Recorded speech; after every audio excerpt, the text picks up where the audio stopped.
in parts of our body, embedded trauma, and how to get it out. Right. And in my work, we realize that we can't think it through. We can't think it away. Right. We have to, actually in my work, we address it cognitively through the thinking mind, because the mind wants to know what these emotions are, why they're here, and we pull that thread and connect it, and then we go in intuitively through.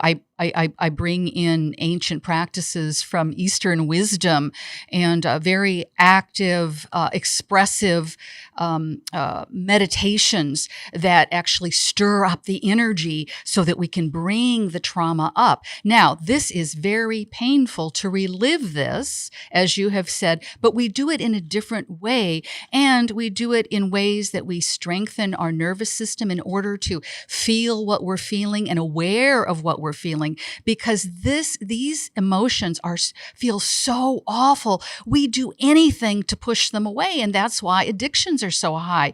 It's, Gabor Mate, the medical doctor who is really a leader in trauma out of Canada, says that it's really a very smart strategy for somebody to liquor or whatever it is, shopping, sex, pornography, whatever, just to take our minds off the pain. But in my work in emotional liberation, we go into the pain, and that's where the microdosing helps immensely. Well, let's talk about some of the different therapies and the therapies that you utilize. Walk through them.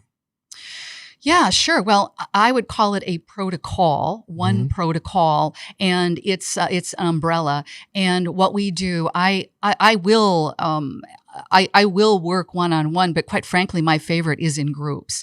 And so I do master class courses in groups where there's a number of people, and they get to know each other over the course of the time. We usually do about 8 weeks. And through the course of this, we actually talk about, and people get to know what the emotions are. Again, anxiety and fear and anger. Anger is huge, and anger covers up a lot of sadness and torment. That's why we have this epidemic of anger. I mean, people are climbing behind the wheel of a 2-ton vehicle and getting out there, and they're pissed off, and they have no idea why they're angry.